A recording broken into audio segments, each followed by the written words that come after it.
আসসালামু আলাইকুম। কেমন আছেন সবাই?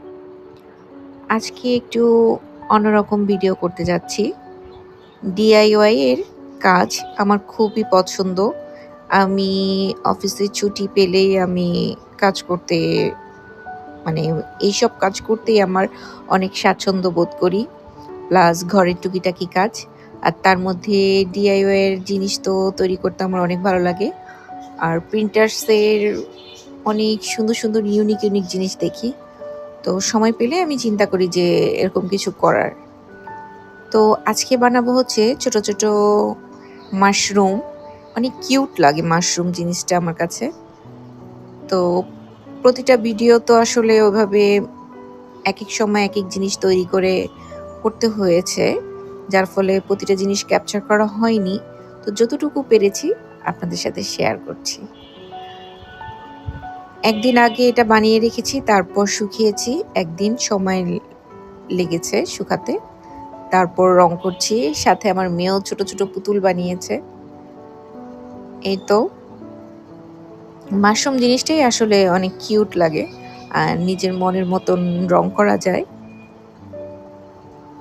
যার ফলে কিউটনেসটা আরো বেশি ধরা পড়ে আমার কাছে।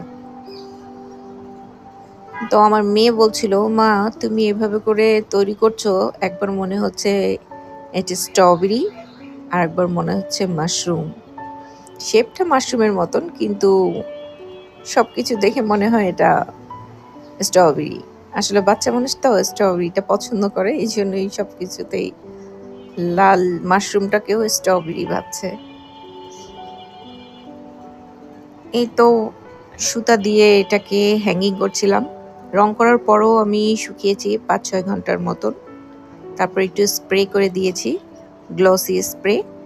যদিও ভিডিও করা হয়নি। তারপর আপনারা যদি রং করার পরে একটু স্প্রে দেন এসব ক্লেতে, শাইনিং, তাহলে জিনিসটা আরো গ্লসি লাগে।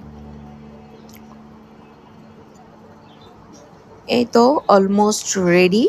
এটাতে আপনি ফেরি লাইট বা অনেক কিছু দিয়েও এটা হ্যাঙ্গিং করতে পারেন। আমার কাছে আপাতত ফেরি লাইট নাই, সেহেতু এভাবেই তৈরি করছিলাম। এটা ইচ্ছা মতনই সাজানো যায়।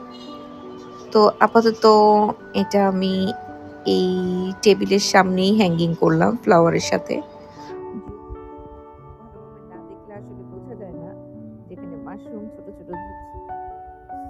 তো কেমন হয়েছে আর কিরকম লাগছে এই স্পেসে অবশ্যই জানাবেন। আর তৈরি করে দেখতে পারেন, ভালো লাগবে। আজকে এ পর্যন্তই।